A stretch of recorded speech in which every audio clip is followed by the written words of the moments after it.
Okay, this is the next question. 2a, you're asked to factorize the following expression.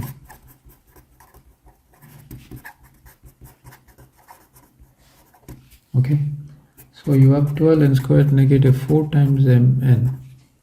Now I'm going to rewrite this taking the common factors between 12 and 4. That's going to be 4. And then you have n occurring both sides, so you take n out. So there's going to be 3 times of n negative 4 is already taken out, so you're going to have just m there. So 4n multiplied with 3n gives me 12n squared, followed by 4n multiplied with m gives me 4mn with a negative sign. So this is the factored form. That's the solution for that question. Now the next question is B.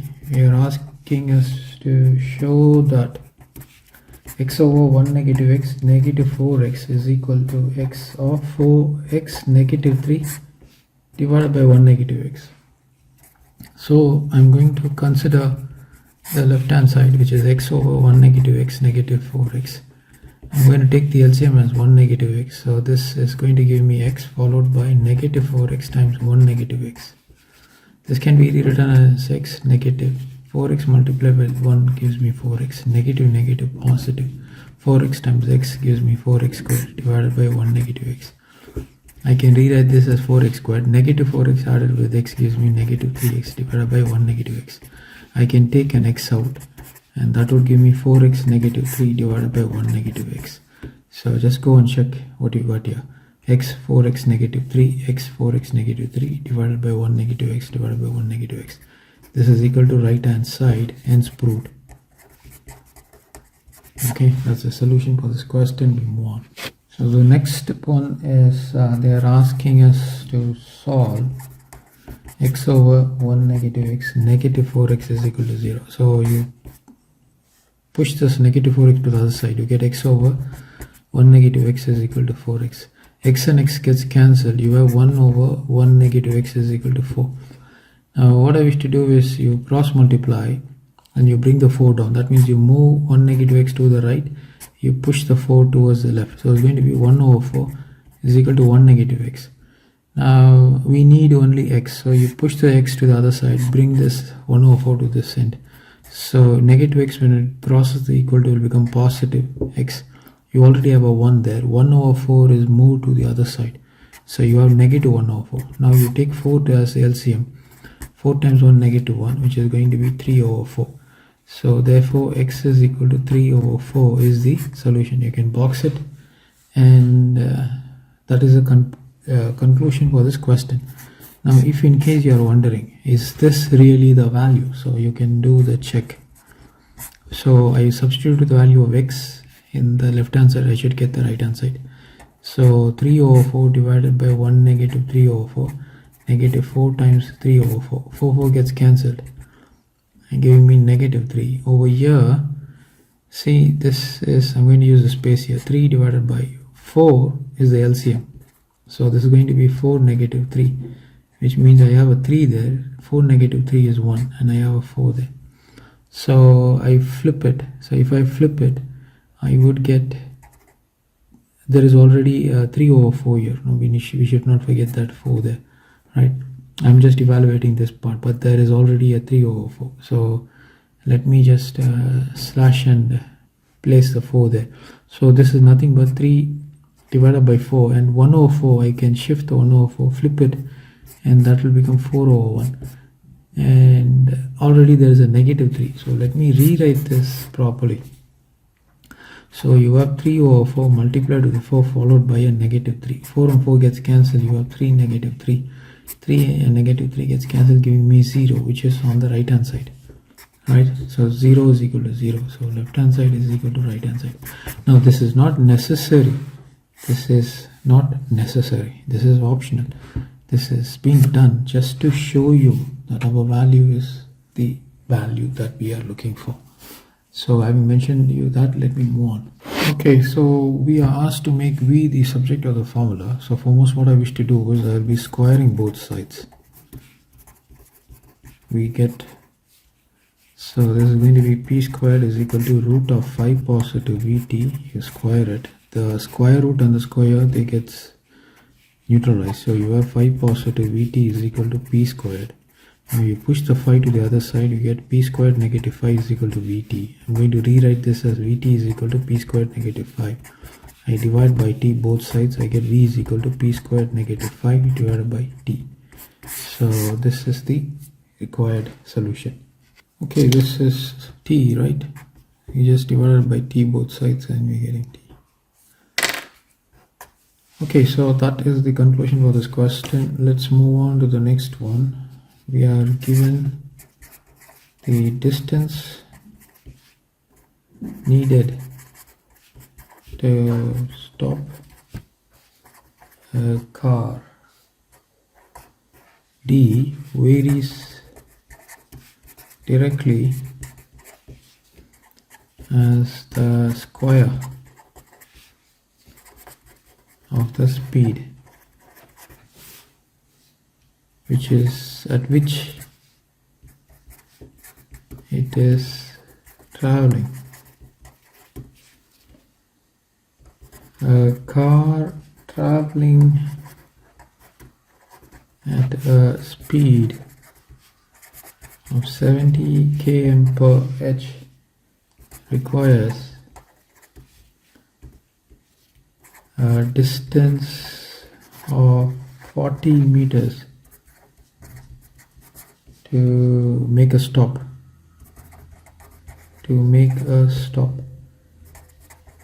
What distance is required to stop a car traveling at 80 km per hour? Now the understanding here is, see, for example, you have a car, right? You are moving, or the car is traveling at a rate of 70 kilometers per hour. Now you see a cattle crossing the road. Okay. Now what do? You apply the brakes. Now the car will not immediately come to a standstill. So the stoppage or the point of stop, it will not be instantaneous. This is not going to happen. Okay, why? Because the car has a momentum. Because of this momentum, there is an ongoing force that is always acting, and even though you apply the brakes, the momentum will not easily be neutralized. It will get neutralized only it travels a few, say, distance in meters, right? That is the understanding. That is the reason you will have to negotiate when you are driving. So when you're driving, you should always keep your eyes on the road. The minute or the moment you see an obstacle that is coming on the road, you have to activate your brakes. Okay.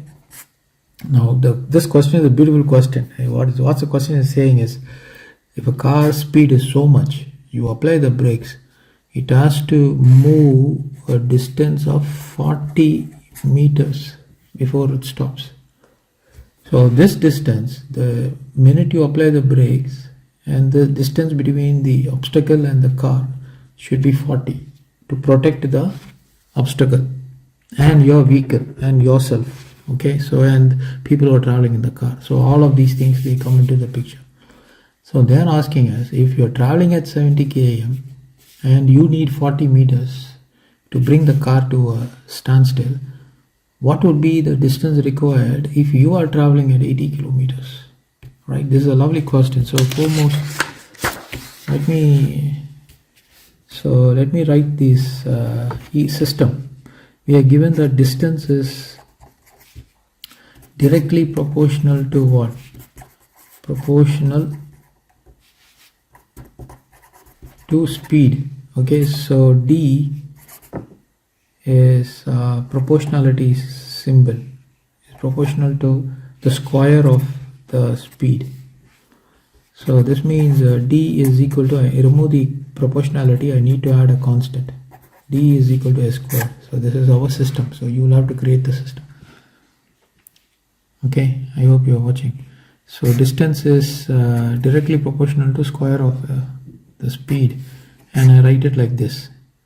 Now to remove this proportionality sign, I need to use what is called as K. What is this K? This is called as constant of proportionality. Okay, so once I got this, I will have to convert this D. D is 40 meters. I convert it into kilometers. So this is equal to 40 divided by 1000 km. 0 gets cancelled. You get 4 divided by 100, which is nothing but 0.04 km. Now when S is 70 km per hour, D is given as 0.04. So therefore we have D, or I would say I just substitute the value 0.04 is equal to K times 70 squared. So therefore K is equal to 0.04 divided by 70 squared. This is the value of K. Okay, but when speed is 80 km per hour, D is what? This is required. We know. What do we know? We know that D is equal to K times S squared. So this means D is equal to 0.04 divided by 70 squared multiplied with distance is 80 squared. Right? So you will have to evaluate this. Okay? You'll have to evaluate this using your calculator. If you don't have a calculator, you can directly evaluate it like this: 0.04, 70 multiplied with 70 multiplied with 80 into 80. This is going to be 0.04 times 8 is 64 multiplied by 100 divided by 7 7s are 49 multiplied by 100. This 100 gets cancelled, giving you 0.04 times 64 divided by 49. So you can multiply 64 with 4. 4 4s are 16, 1, 6 4s are 24, 25, 256. After 2 digits your decimal point. So this is 2.56 divided by 49. Now what I wish to do, I want to write it as 256 divided by 49 times 100. Okay, we can have it like this. Then I will take 256 and I divide by 4. Okay, 6 4s are 24. I have it's 49. It's not 4, it's 49. So we have to divide 256 by 49. So let me do that. So what do I get? 6 5. Okay, 45. Will it go 5 times? 45 4 20 21 22 23 24. Okay, 5 times. So this is going to be 5 8s 5 9s are 45 4 20 24. Okay, I have a remainder 1 and a 1. Okay, now I place a decimal point and I add a 0. So this will give me a value of 2, right? 9 2s are 18, 1, 4 2s are 8, 9, 98. So you have 1 1 0, subtract 98, 10, and 2. From 10 you take away 9, you get 1, and then you add 0. So it's approximately 5.2. You can use a calculator. Okay, you can use your calculator. So 5.2 divided by 100. So that means I will have to move the decimal to the left. So this is nothing but 0.1 place 0.5, 2 places 0.052 km. So this is the distance takes 0.052 km. Okay, that's a lovely question, right? So if you are writing it in meters, this is nothing but 52 meters. Okay, that is the solution. Now you are allowed to use calculators. Okay, I think so. If you are allowed to use calculators, you have to clarify it. If you are allowed to use calculators, then you can directly key in the value and get it. I have done it without the use of calculators. Okay, so having mentioned you this answer 52 meters or 0.052 km, let's move on to the next question.